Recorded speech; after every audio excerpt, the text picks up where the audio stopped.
தேவன் ஒருவரே, அவர் இயேசு கிறிஸ்துவே அப்படிங்கிற சத்தியத்தை தான் நம்ம பார்க்க போறோம். ஆதியாகமம் 1:1 நீங்க பார்க்கும்போது தேவன் வானத்தையும் பூமியையும் சிருஷ்டித்தார் அப்படின்னு இருக்கும். அதுவே மனுஷனை சிருஷ்டிக்கும் போது ஆதியாகமம் 2:4 தேவனாகிய கர்த்தர் அப்படின்னு இருக்கும்.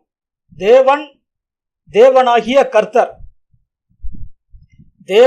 தேவனாகிய கர்த்தர். அதாவது வானம் பூமி முதல சகல சிருஷ்டிப்பை படைக்கும் போது இருந்த தேவன் மனுஷனை சிருஷ்டிக்கும் போது தேவனாகிய கர்த்தராக வெளிப்படுகிறார். எப்படி தன்னுடைய மகிமையை குறைத்து தாழ்த்தி பிதாவின் மகிமையில் இருக்கிற தேவன் தூதருடைய மகிமையிலே வெளிப்படுகிறார். பிதாவின் மகிமையிலே இருக்கிற தேவன் தூதருடைய மகிமையிலே வெளிப்படுகிறார். ஏன் தூதருடைய மகிமையில வெளிப்படணும் அப்படின்னா, மனுஷனை சிருஷ்டிக்கும் போது அந்த மனுஷன் தேவனை பார்க்கணும், உயிரோட இருக்கணும். அதாவது பிதாவின் மகிமையில இருந்தா தேவனை ஒருவனும் கண்டு உயிரோடு இருக்க முடியாது. தேவனை ஒருவனும் ஒரு காலம் கண்டதில்லை என்று வேதம் சொல்கிறது. ஆனா இப்படிப்பட்ட அந்த பிதாவின் மகிமையை பார்க்க தான் நம்ம ஆயத்தப்பட்டு கொண்டு இருக்கிறோம். அந்த மகிமையை குறித்து நம்ம கடைசியா பார்க்கலாம். இந்த தேவனாகிய கர்த்தர் சீனாய் மலையிலே தூதருடைய மகிமையிலே வெளிப்பட்டுதான் மோசேக்கு நியாய பிரமாணத்தை கொடுத்தார். இந்த தேவனாகிய கர்த்தர் தூதருடைய மகிமையில வெளிப்பட்டுதான் மோசேக்கு நியாய பிரமாணத்தை கொடுத்தார். அதாவது பழைய ஏற்பாட்டு பரிசுத்தவான்கள் எல்லாருமே பார்த்தது இந்த தூதருடைய மகிமை தான். யாருக்கு கொடுத்தார் அப்படின்னா, இந்த நியாய பிரமாணத்தை யாருக்கு கொடுத்தார்னா இஸ்ரவேலருக்கு கொடுத்தார். அப்போ இஸ்ரவேலர்னா யாரு அப்படின்னா, ஜலப்பிரயத்துக்கு பிறகு ஆபிரகாம் என்ற ஒரு மனுஷனை தேர்ந்தெடுக்கிறார். அவனோடு உடன்படிக்கை செய்கிறார். உனக்கும் உனக்கு பின்வரும் சந்ததிகளும், அதாவது ஆண் பிள்ளைகள் எல்லோரும் 8ஆம் நாளிலே விருத்த சேதனம் செய்யப்படணும் அப்படின்னு சொல்கிறார். இப்படி விருத்த சேதனம் செய்யப்பட்டவர்கள் ஆபிரகாமின் சந்ததிகள் தான் இஸ்ரவேலர்கள். இந்த இஸ்ரவேலருக்கு தான் நியாயப்பிரமாணம். ஆனா இந்த இஸ்ரவேலர்கள் நியாயப்பிரமாண உடன்படிக்கையை மீறி அந்நிய விக்கிரகங்களை சேவித்து இந்த உடன்படிக்கையை கெடுத்து போட்டதால் சாபத்திற்கு தள்ளப்பட்டார்கள். அதாவது உபாகமம் 27:26 படி இந்த நியாயப்பிரமாண வார்த்தைகள் எல்லாம் கை கொண்டு நடவாதவன் சபிக்கப்பட்டவன் என்பார்களாக, ஜனங்கள் எல்லோரும் ஆமேன் என்று சொல்ல கடவர்கள். இப்படிப்பட்ட சாபத்துல இந்த இஸ்ரவேலர்கள் இருக்கிறாங்க. இப்படி இருக்கிற இந்த இஸ்ரவேலரையும் பாவத்தில் இருக்கிற புறஜாதிகளான நம்மையும் மீட்கும்படி அவர் இன்னும் தம்முடைய மகிமையை தாழ்த்தி வெளிப்படுகிறார். எப்படி?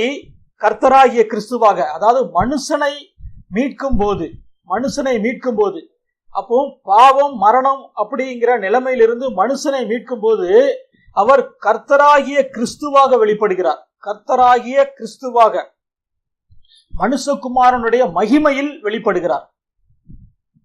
நல்லா கவனிக்கணும், வேதம் முழுவதும் ஒரே தேவன் தான். 2 பேரு 3 பேர் அப்படின்னு சொன்னாலே தப்புதான். அந்தந்த காலகட்டத்தில் தன்னுடைய மகிமையை குறைத்து வெளிப்படுகிறார்.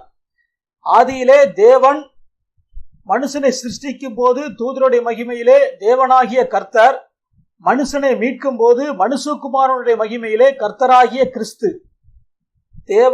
தேவனாகிய கர்த்தர், கர்த்தராகிய கிறிஸ்து. பிதாவின் மகிமை, தூதர் மகிமை, மனுஷகுமாரன் மகிமை. இந்த தூதருடைய மகிமையை தான் பழைய ஏற்பாட்டு பரிசுத்தவான்கள் எல்லாரும் பார்த்தாங்க. இந்த மனுஷகுமாரனுடைய மகிமை பாவிகளாகிய நாம் எல்லாரும் பார்க்கும்படி அவர் வந்தார். அதாவது அவர் மாம்சத்தில் இருந்த நாள் வரைக்கும் தான் இந்த நியாய பிரமாணம். இயேசு கிறிஸ்து மாம்சத்தில் இருந்த நாள் வரைக்கும் தான் இந்த நியாய பிரமாணம். ரோமர் 10:4 விசுவாசிக்கிற எவனுக்கும் நீதி உண்டாகும்படி இயேசு கிறிஸ்து நியாய பிரமாணத்தின் முடிவாய் இருக்கிறார். இந்த உடன்படிக்கை சிலுவையிலே நீக்கப்பட்டது. இந்த நியாய பிரமாணம் சிலுவையிலே நீக்கப்பட்டது. இப்போ இஸ்ரவேலர்கள், புறஜாதியார் எல்லாரும் ஒட்டுமொத்த மரணத்துக்கு பாத்திரரா இருக்கிறார்கள். இவர்கள் இந்த நியாயப்பிரமாணத்தை மீறினது, நம்ம ஆல்ரெடி பாவத்தில் இருக்கிறோம். ஸோ ஒட்டுமொத்த ஜனமும் மரணத்துக்கு பாத்திரரா இருக்கிறார்கள், நித்திய மரணத்துக்கு பாத்திரரா இருக்கிறார்கள், நரகத்துக்கு பாத்திரரா இருக்கிறார்கள். இப்படிப்பட்ட நிலைமையிலிருந்து மனுஷனை மீட்கும்படி, இந்த பாவத்திலும் சாபத்திலும் இருந்து நம்மை மீட்கும்படி அவர் மனுஷகுமாரனாக வெளிப்பட்டார். தேவன் மாம்சத்திலே மனுஷகுமாரனாக வெளிப்பட்டார். அப்போ இந்த நித்திய மரணத்துக்கு காரணமான பாவத்தை நம்மிடத்திலிருந்து எடுக்கணும். ஆதியிலே உண்டாக்குனது போல தேவ சாயலை மனுஷனுக்கு கொடுக்கணும். தேவனுடைய பிள்ளையாக மாற்றி சாயலும் ரூபமுமா இருக்கிற இந்த பிதாவின் மகிமையை தரிசிக்க செய்யணும். சிங்காசனத்திற்கு முன்பாக நிற்கத்தக்க பரிபூரணத்தை கொடுக்கணும். இதான் அவருடைய சித்தம். அப்படின்னா முதல்ல இந்த பாவத்தின் சம்பளமான மரணத்தை கொடுக்கணும். அந்த மரணத்தை கொடுக்கிறது ஒரு மனுஷனா இருக்கணும். ஏன்னா பாவம் செய்தது மனுஷன். அப்போ அந்த பாவ மாம்சத்தின் சாயல் வேணும். அதே சமயத்துல அந்த மனுஷன் பாவம் செய்திருக்க கூடாது. அப்படி எந்த மனுஷனுமே கிடையாது. அப்படி மனுஷங்க யாருமே இல்லை. ஏன்னா ஆதியில உண்டாக்கின ஆதாம் மூலம் எல்லாரும் பாவத்துல இருக்கிறாங்க. அதனாலதான் பாவம் அறியாதவர் பரிசுத்தரான இந்த தேவன் மனுஷ சாயலை வெளிப்பட வேண்டியிருந்தது. இதுதான் தேவனுடைய அன்பு. பாவிகளான நமக்கு பரிசுத்தரான தேவன் மனுஷ குமாரனாக வெளிப்பட்டு இந்த தூதரிலும் சற்று சிறியவராக்கப்பட்டு மரணத்தை ருசி பார்த்தார். இந்த மரணத்தை நமக்காக ருசி பார்த்தார். இவர் சிந்தின இந்த பரிசுத்த இரத்தத்தினாலதான் நமக்கு மீட்பு உண்டாகிறது, பாவ நிவர்த்தி உண்டாகிறது. இந்த கிருபையை கொண்டு சத்தியத்தை அறிந்து தேவ சாயலை நாம் பெறணும். இந்த கிருபையை கொண்டு சத்தியத்தை அறிந்து தேவ சாயலை நாம் பெறணும். வசனத்தின்படி மனுஷகுமாரன் இழந்து போனதை தேடவும் ரட்சிக்கவுமே வந்தார் அப்படின்னு நம்ம பார்க்கிறோம். அப்போ கிருபையினால பாவ மன்னிப்பை கொடுக்கவும் இழந்து போன ஜீவனை ஆத்துமாவிலே கொடுக்கவும் அவர் வந்தார். இப்போ பாவம் போயிட்டு, அதனால பாவி அப்படிங்கிற நிலைமையில இருந்து மனுஷன் ஆயிட்டோம். இப்போ இந்த மனுஷன் மறுபடியும் பிறந்து தேவ சாயலை அடையணும். ஆதியிலே உண்டாக்குனது போல அந்த தேவ சாயலை அடையணும். அடைந்து பிதாவின் மகிமையை பார்க்கணும், அவரை தரிசிக்கணும். இதற்காக தான் மனுஷனையே உண்டாக்குனார். அதாவது அவர் மனுஷகுமாரனா அவர் வந்தது மாம்சத்துல பிறந்த ஒவ்வொரு மனுஷனும் எப்படி தேவ குமாரனா ஆக முடியும் அப்படிங்கிற ஒரு வழிய, ஒரு முன் மாதிரியை நமக்கு கொடுத்திருக்கிறார். நல்லா கவனிக்கணும். மாம்சத்துல இருக்கிற ஒவ்வொரு மனுஷனும் எப்படி தேவ குமாரனாக ஆக முடியும் அப்படிங்கிற ஒரு வழியை, ஒரு சத்தியத்தை, ஒரு முன் மாதிரியை நமக்கு கொடுத்திருக்கிறார். இந்த கிருபையை கொண்டு சத்தியத்தை அறிந்து பரலோக ராஜ்யத்துக்கு நம்ம செல்லணும். அதாவது தேவ சாயல் என்கிற பரிபூரணத்தை பெற்றுக்கொள்ள ஒரே வழி இயேசு கிறிஸ்து சொன்ன வார்த்தை, இயேசு கிறிஸ்துவின் வசனம், இயேசு கிறிஸ்துவின் உபதேசம். இந்த இடுக்கமான வாசல் வழியா போனாதான் இந்த பிதாவின் மகிமையை நம்ம பார்க்க முடியும். அப்போ இந்த தேவ சாயலை அடையணும். தேவ சாயல் என்ன? அன்பு. தேவன் அன்பானவர். பரிசுத்தம். தேவன் பரிசுத்தம் உள்ளவர். தேவன் நீதிபரர். இந்த தேவ சாயலை அடையணும். அப்போ வசனத்தின்படி யோவான் 14:15 சொல்கிறது, நீங்கள் என்னில் அன்பா இருந்தால் என் கற்பனைகளை கை கொள்ளுங்கள். அப்போ இயேசு கிறிஸ்துவின் வசனத்தை கை கொண்டாதான் இந்த தேவ அன்பு நம்மிடத்துல வரும். அப்போதான் புதிய உடன்படிக்கையான உன்னை போல பிறனையும் நேசி அப்படிங்கிற கற்பனையை நம்ம கை கொள்ள முடியும். அடுத்ததாக பரிசுத்தம். யோவான் 17:17 படி உம்முடைய சத்தியத்தினாலே அவர்களை பரிசுத்தமாக்கும். உம்முடைய வசனமே சத்தியம். அதாவது தேவனுடைய வார்த்தையை தேவனே மனுஷ குமாரனாக வந்து கொடுத்திருக்கிறார். அதான் சத்தியம். இந்த வார்த்தைங்கிற சத்தியம் தான் நம்மளுக்கு இந்த பரிசுத்தத்தை தரும். அடுத்ததாக நீதி. அதாவது இந்த இயேசுவின் வசனத்திலே நடந்து புறப்பட்டு போய் சுவிசேஷம் சொல்லணும், சீடர்களை உருவாக்கணும், ஒவ்வொருவரும் பிசாசை துரத்தணும், வியாதியை குணமாக்கணும். இந்த வசனம் தான் சத்தியம், இந்த வசனம் தான் உங்களுக்கு விடுதலை தரும் அப்படிங்கிற நீதியை, இந்த தேவ நீதியை நம்ம செய்யும் போதுதான் நம்ம இந்த பரலோக ராஜ்யத்துக்கு நம்ம போக முடியும், இந்த தேவ சாயலை அடைய முடியும். அதாவது இயேசு வேற தேவன் வேற அப்படின்னு நினைக்கிறதுனால தான் இந்த சத்தியத்துக்குள்ள வராம பிசாசின் கட்டுகள்ல இருக்கிறாங்க.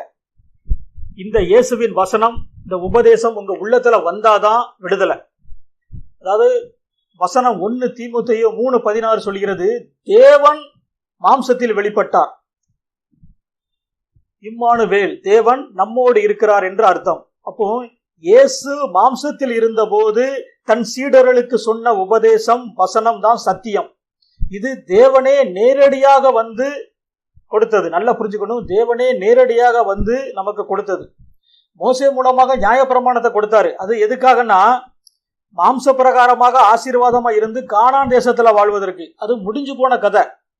கெட்டுப்போன பழைய ரசம். ஆனா நமக்கு அதிலும் மேலான பிரமாணம் கிருபையின் பிரமாணம். அப்போ கிருபையின் பிரமாணம்னா என்ன? நம்முடைய சரீரத்தை ஆலயமாக்கி இயேசுவின் வசனத்தை ஆவியாக நம் இருதயத்தில் வைத்து மாம்ச பிரகாரமான ஆசீர்வாதத்தை வெறுத்து பரலோக சிந்தனையை கொண்டிருப்பதுதான் கிருபையின் பிரமாணம். தேவன் இயேசு என்கிற நாமத்தில் வந்து சீடருக்கு சொன்ன உபதேசம், மத்தேயு 5:6 அவர் சொன்ன மலை பிரசங்கம் மற்றும் மத்தேயு, மார்க்கு, லூக்கா, யோவான் புத்தகத்திலே இயேசு சீடர்களுக்கு சொன்ன அறிவுரைகள், வசனங்கள் தான் சத்தியம். இந்த வார்த்தை தான் நித்திய ஜீவனை தரும், இந்த வார்த்தை தான் விடுதலையை தரும், இந்த வார்த்தை தான் சமாதானத்தை தரும், இந்த வார்த்தை தான் அன்பை தரும், இந்த வார்த்தை தான் பரிசுத்தத்தை தரும், இந்த வார்த்தை தான் தேவ சாயலை கொடுக்கும்.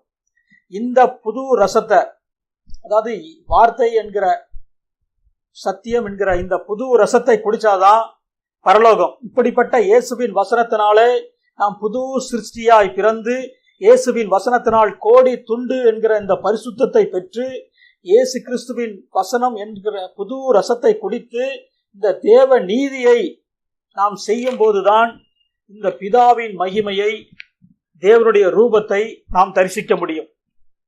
அப்போ இந்த தேவனுடைய ரூபம் எப்படி இருக்குதா? நித்தியானந்தம் உள்ள ஏக சக்கராதிபதியும் ராஜாதி ராஜாவும் கர்த்தாதி கர்த்தாவும் ஒருவராய் சாவாமை உள்ளவரும் சேரக்கூடாத ஒளியில் வாசம் பண்ணுகிறவரும் மனுஷரில் ஒருவரும் கண்டிராதவரும் காணக்கூடாதவருமாய் இருக்கிறார். நல்லா பார்க்கணும். ஏக சக்கராதிபதி, ஏகம்னா ஒருத்தர். அடுத்து ஒருவராய் சாவாமை உள்ளவரும், இதுலயும் ஒருவர் தான். சேரக்கூடாத ஒளியில் வாசம் பண்ணுகிறவரும் மனுஷரில் ஒருவரும் கண்டிராதவரும் காணக்கூடாதவருமா இருக்கிற அந்த ரூபத்தை தான் நம்ம பார்க்க போறோம். அதே போல அவருடைய மகிமை எப்படி இருக்குதான்? எசேக்கியேல் 1:26-27-28 படி, இடுப்பாக காணப்பட்டது முதல் மேலெல்லாம் உட்புறம் சுற்றிலும் அக்னிமயமான சொகுசாவி நிறம். இடுப்பாக காணப்பட்டது முதல் கீழெல்லாம் அக்னிமயமாகவும் அதை சுற்றிலும் வானவில் போன்ற பிரகாசம். இந்த மகிமை தான் நம்ம பார்க்க போறோம். அதனால இயேசு என்கிற இந்த சத்தியத்துக்குள்ள வாங்க, வார்த்தையாகிய இயேசு கிறிஸ்துவுக்குள்ள சீக்கிரம் வாங்க. ஆவிக்குரியவர்கள்லாம் இயேசுவின் வசனத்தை கை கொள்ளுகிறவர்கள் அர்த்தம். ஆயத்தப்படுவோம், வாருங்கள். நீங்க வாங்க, சீக்கிரம் வாங்க, உங்க ராஜ்யத்தை எதிர்பார்க்கிறோம் நாங்க. இயேசுவே வாங்க, சீக்கிரம் வாங்க, இயேசுவே வாங்க, சீக்கிரம் வாங்க.